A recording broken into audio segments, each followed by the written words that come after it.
जप का तात्पर्य है कि हम परमात्मा के नाम को किसी न किसी रूप से जपते हैं। इसके लिए माला की प्रक्रिया प्रायः अधिकतर पंथों में अपनाई जाती है। हिंदू समाज के अधिकतर संप्रदायों में माला की प्रक्रिया है। मुस्लिम जन भी माला का प्रयोग करते हैं तस्वीर का। इसी तरह से बौद्ध मत में भी ये प्रक्रिया चलती है। जप का अर्थ क्या है? मन बुद्धि के धरातल पर परमात्मा के नाम का जप किया जाता है, चाहे वो किसी नाम को मांगता है। कोई हक का जप करता है, तो कोई ओम का जप करता है, कोई गायत्री मंत्र का जप करता है, तो कोई अलग अलग सांप्रदायिक मंत्रों का जप करता है। ये मान्यता है कि जप करने से हमारी वैसी ही भावना हो जाती है। लेकिन ये ध्यान रहे, योग दर्शन में कहा है तत् जप तदर्थ भावनम। जप कैसा होना चाहिए? अर्थ की भावना से होना चाहिए। आप शक्कर शक्कर कहेंगे तो क्या आपका मुख मीठा हो जाएगा? एक कैसेट में टेप कर दीजिए, सीडी में टेप कर दीजिए, तो उसे 100 साल तक आवाज निकलती रहे तो क्या वो कैसेट और सीडी परवंश हो जाएगी? कभी नहीं। आवाज तो निकल रही है। वैसे ही आपके मुख से आवाज निकल रही है। जब 3 तरह के होते हैं, मानसिक, वाचिक और उपांश। मन में बोलकर और उपांश यानी होठों में बुदबुदाकर। तीनों प्रकार से जप का साधक किया जाता है। इससे जरूर कुछ सिद्धियां मिलती है। योग दर्शन में लिखा है मंत्र से, तप से, औषधि से सिद्धि प्राप्त होती है। सिद्धि का अर्थ क्या है? जो हम लक्ष्य को प्राप्त करना चाहते हैं वो प्राप्त हो जाए, और सिद्धि को प्राप्त करने वाले को सिद्ध कहते हैं। लेकिन जब से परमात्मा का साक्षात्कार हो जाए ये कहीं नहीं लिखा है। जब से एक लाभ ये होता है कि हमारे मन में इष्ट का भाव अखंड रूप से बस जाता है। यानी वो जिस तरह से हम चलते फिरते उठते बैठते संसार का चिंतन करते रहते हैं, संसार का चिंतन हट जाता है, उसकी जगह हम अपने इष्ट का चिंतन करने लगते हैं। ये लाभ होता है, मन एकाग्र हो जाता है और हम कुछ इच्छित सिद्धियों को प्राप्त कर लेते हैं। सूर्य की धूप फैली हुई है, निरर्थक है। उस धूप को एकाग्र कर एक जगह इकट्ठा कर दिया जाए तो आपसी शीशे से चिंगारी निकलने लगती है और ज्वाला भड़क उठती है। खेत में घास लगी हुई है, बकरी भी आती है, चल जाती है, लेकिन उस सारी घास को इकट्ठा करके रस्सी पट दी जाए तो उस रस्सी से मतवाले हाथी को भी बांधा जा सकता है।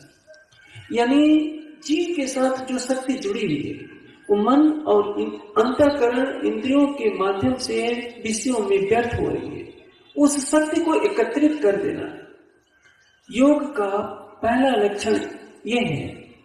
लक्ष्य तो ये है कि हमारी जो चेतना है उसको हम जीव कहें, हंस कहें या आत्मा कहें, उसका मिलन उस सर्वशक्तिमान सत्ता से होता है जो जीवन का सर्वोपरि लक्ष्य है। यानी परमात्मा से आत्मा का मिलन ही योग का परम लक्ष्य है। बीच में बाधाएं डालती हैं सिद्धियां।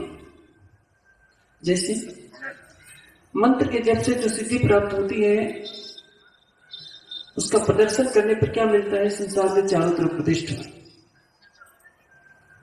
और आत्म तत्व को जानने वाला कोई भी योगी कभी भी प्रतिष्ठा को गले लगाना नहीं चाहता, क्योंकि प्रतिष्ठा बीज के समान है। आत्म कल्याण चाहने वाले को अपमान को अमृत मानना चाहिए और सम्मान को बीज के समान समझना चाहिए, क्योंकि लोकेशना हमारे और परमात्मा के बीच में एक बहुत बड़ा पर्दा है। जब से थोड़ी सी सिद्धि प्राप्त हो जाती है, लेकिन ये जीवन का परम लक्ष्य नहीं है। इसी प्रक्रिया को देखते देखते संसार में अनेक मतों में करोड़ों करोड़ों मंत्र के जप की प्रक्रिया चल रही है, और वो भी अर्थ की भावना से नहीं।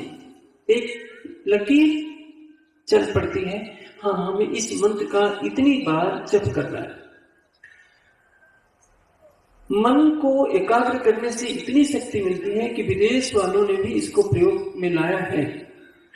आप यदि अपने मन को एक किसी बिंदु पर 3 घंटे 3.5 घंटे तक एकाग्र कर सकते हैं तो अपने संकल्प से कुछ भी कर सकते हैं।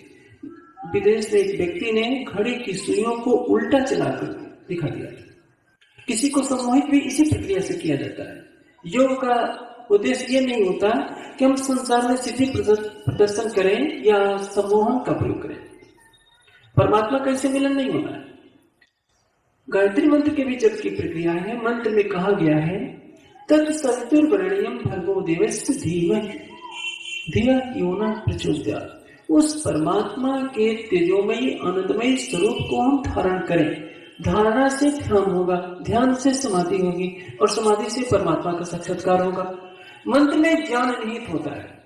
उस ज्ञान का उपयोग न करके एक परंपरा चला दी जाती है कि हमें ये कार्य करना है। जिससे हिंदू समाज में महामृत्युंजय मंत्र के जप का बहुत प्रचलन है। बीमार हो, संकट पड़ जाए तो क्या लोग सोचते हैं, महामृत्युंजय मंत्र का जप कर लो, भगवान शिव बचा देंगे।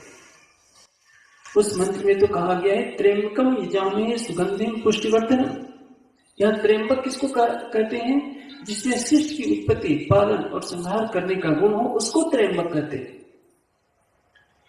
उस मंत्र में ज्ञान निहित है। उस ज्ञान को आचरण में लाने के लिए वेद में कहा गया है। वेद, उपनिषद, दर्शन कभी कर्मकांड की बातें नहीं करते कि माला लेकर के जप कीजिए। वेद का उपदेश है, उपनिषद का उपदेश है, दर्शन शास्त्रों का उपदेश है कि जिसका हम जप कर रहे हैं, मानसिक जप, उसमें अर्थ की भावना। एक हिंदू परमात्मा को किसी नाम से जप करता है, कोई भी मंत्र लेकर। एक मुस्लिम अरबी भाषा में परमात्मा को लेकर पुकारता है।